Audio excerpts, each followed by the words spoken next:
नरवाना की आवाज़, किसान की आवाज़, टोल प्लाजा बद्दोवाड़ा से 62 किसानों की शहादत की बात है। आज तक देश के प्रधानमंत्री ने भी एक शब्द इन किसानों के लिए नहीं कहा। इन एमएलए और एमपी से ज़्यादा उन लोगों को जिम्मेवार मानता हूँ जो आज भी इनके साथ कंधा से कंधा मिला के खड़े हुए हैं। दुष्यंत चौटाला ने चुनाव लड़कर के सत्ता हासिल कर ली, अब उसके लिए किसान कोई महत्वपूर्ण नहीं है।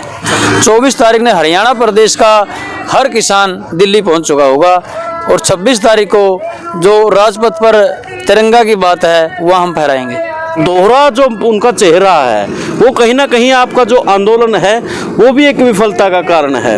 अगर कोई सच्चा किसान हितैषी अगर आज हरियाणा प्रदेश में अपने आप को साबित करना चाहता है तो उसने आज इस्तीफा दे देना चाहिए।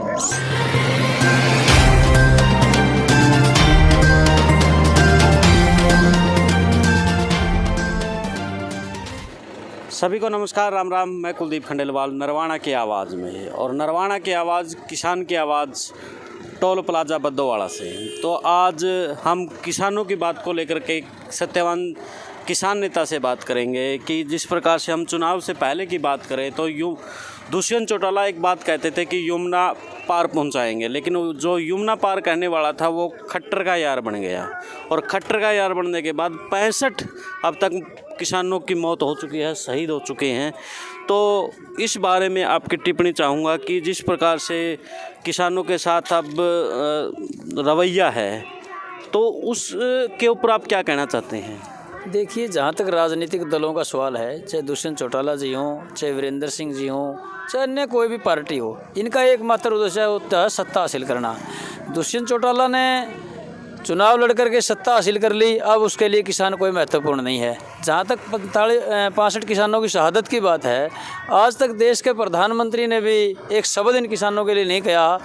और जहाँ तक दुष्यंत चौटाला और वीरेंद्र सिंह की बात है, इन्होंने तो पूरा जीवन राजनीति ही किसानों पर करी है। मैं उम्मीद करूँगा कि ये लोग किसानों के बारे में जागें और 2 शब्द उनके बारे में कहें और सत्ता का मोह छोड़ करके किसानों के बीच में आए। अब तक जो किसानों की रणनीति है, शांति प्रिय आंदोलन है, शांति प्रिय सब चीज़ें हैं, लेकिन किसान, आपको नहीं लगता कि अब किसानों को इनके शांति प्रिय तो रखना पड़ेगा लेकिन रणनीति चेंज करनी पड़ेगी? तो जो रणनीति चेंज हो तो वो किस प्रकार की हो? देखिए, कल हमारी संयुक्त मोर्चा की मीटिंग हुई थी दिल्ली में।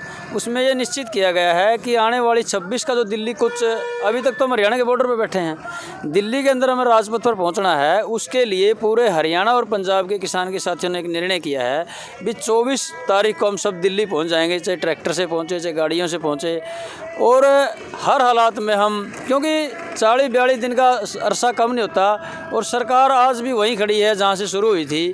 तो इस आंदोलन को जीतने के लिए हम दिल्ली राजपथ पर बढ़ने के लिए हम रणनीति बना चुके हैं। 24 तारीख ने हरियाणा प्रदेश का हर किसान दिल्ली पहुंच चुका होगा और 26 तारीख को जो राजपथ पर तिरंगा की बात है वह हम फहराएंगे। तो इसके बाद में हम साथ में बात करेंगे सत्ता की, हरियाणा के सत्ता की। तो यहाँ से विधायक है या फिर सांसद है, जो भी है, उनके दबाव के लिए जो यहाँ के जो स्थानीय नेता है उन लोगों ने क्या कुछ रणनीतियाँ बनाई है? देखिए, हमने बार बार प्रदर्शन किए हैं, उनसे इस्तीफे की मांग की है, लेकिन एक बहुत बड़ा कारण है, हमारे समाज के लोग आज उनका सहारा बन के खड़े हुए हैं, इसलिए वो इस्तीफा नहीं दे रहे हैं। और मैं तो अपील करूंगा भाई, जो लोग खेती से जुड़े हुए हैं या अन्य व्यवसाय से जुड़े हुए हैं, क्योंकि ये सिर्फ, मैं एक बात और आपको बता देना चाहता हूं प्रेस के माध्यम से, ये सिर्फ खेती का विषय नहीं है। इन कानूनों के पास होने के बाद छोटा दुकानदार, मजदूर, उन सब पर इसके मार पड़ेगी, क्योंकि एग्रीकल्चर का जो बिज़नेस है बहुत बड़ा बिज़नेस है और ये जो कॉरपोरेट हैं ये उसको हथियाना चाहते हैं। सत्यवान जी, हम लोग विधायक, सांसद, उनके ऊपर सीधी टिप्पणी कर रहे हैं, लेकिन हमारे ही कुछ साथी जो इनकी पार्टियों से जुड़े हैं, अक्सर यानी कि मैं जब भी किसी का इंटरव्यू करता हूं या बातचीत करता हूं तो उनसे एक ही बात करता हूं कि आप नींव को कमज़ोर कीजिए। जब तक नींव कमज़ोर नहीं होगी तो इमारत कमज़ोर नहीं होगी।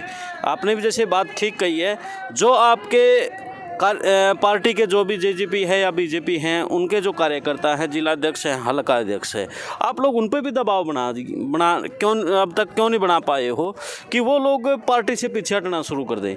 कहीं ना कहीं वो जब पार्टी से पीछे हटना शुरू करेंगे तभी शायद कुछ ना कुछ पार्टी हरकत में। अब वो साथ खड़े हैं, विधायकों के पास जा कर के कहते हैं कि हम आपके साथ हैं, आप चिंता मत करो, यहाँ आकर के कुछ बात करते हैं। यानी कि दोहरा जो उनका चेहरा है वो कहीं ना कहीं आपका जो आंदोलन है है वो भी एक विफलता का कारण है। देखिए, मैं मानता हूँ जो पंजाब में बादल के जो मंत्री ने इस्तीफा दिया उसका यही कारण था, क्योंकि उस क्षेत्र के जो बादल की पार्टी के लोग थे उन्होंने जाकर के दबाव बनाया और उसी वजह से उसने इस्तीफा देना पड़ा। लेकिन हरियाणा प्रदेश की जो परिस्थितियां की चर्चा करा, आज जेजेपी और बीजेपी का बहुत बड़ा कैडर उन लोगों के साथ खड़ा है, इसलिए वो किसानों बीच में आकर के इस्तीफा नहीं दे सके। और कुछ लोग नाटक करने का काम करते हैं, जैसे जोगीराम सियाग ने कहा बे मैं इस्तीफा दे दूंगा।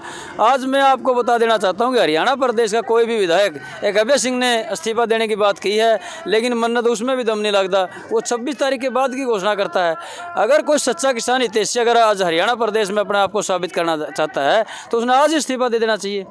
और जहाँ तक आपने प्रश्न किया, बादल की धर्मपत्नी ने जैसे इस्तीफा दिया, उसका कारण यही था कि उसका वोटर उससे खिसकने लगा। लेकिन आज मैं तो इन एमएलए और एमपी से ज़्यादा उन लोगों को जिम्मेवार मानता हूँ जो आज भी इनके साथ कंधा से कंधा मिला के खड़े हुए हैं, और उम्मीद करूँगा कि लोगों ने उन लोगों का विरोध करना चाहिए, उनसे बात करनी चाहिए। सत्यवान जी ने बड़ी अपनी अच्छे ढंग से बात रखी। तो हमारे पास अशोक भी है, किसान नेता, तो आप भी बताएं किसानों को लेकर के क्या कुछ रणनीति अपनानी चाहिए, क्या कुछ ऐसा करना चाहिए कि जिससे कि जो अभी तक 65 मौत हो चुकी हैं किसानों की, और आपका आंदोलन, किसानों का आंदोलन यहीं खड़ा है। देखिए, कल हमारे किसान मोर्चा की मीटिंग हुई थी सिंधु बॉर्डर पर। वहाँ पर फैसला लिया गया कि 13 तारीख को लोहड़ी के दिन हम कानून की प्रतियाँ फूकेंगे, और 18 तारीख को महिला किसान दिवस है, उस दिन हम महिलाओं को लीड कराएंगे। सभी स्टेज, टोल प्लाजा या सभी भी जगह महिला लीड करेगी। और उसके बाद हरियाणा पंजाब की बात करें तो 23 तारीख को दिल्ली कूच करेंगे, और 23 के बाद 26 को दिल्ली को जाम बना देंगे, ब्लॉक बना देंगे। या हमें मरेंगे या हम जीत के वापस आएंगे। तो जैसे आप बताने लग रहे हैं कि 23 तारीख को हम कूच करेंगे, उसके लिए नरवाना की तरफ से स्पेशल क्या कुछ तैयारियां हैं वो बताएं। मैं लगातार नरवाना किसानों के साथ संपर्क कर रहे हैं हम लगातार, और वहाँ से रिस्पॉन्स आ रहा है कि हम तन मन धन से वहाँ पर जाएंगे। गांव में महिलाएं रहेगी, ना कि मनुष्य। छोटे से बड़ा लड़का, बूढ़े से बुजुर्ग, सभी दिल्ली मिलेगा हरियाणा। उस दिन हरियाणा खाली हो जाएगा, यहाँ पर मर्द नहीं मिलेगा, बस औरत घर रहेगी जो हमारा काम करेगी।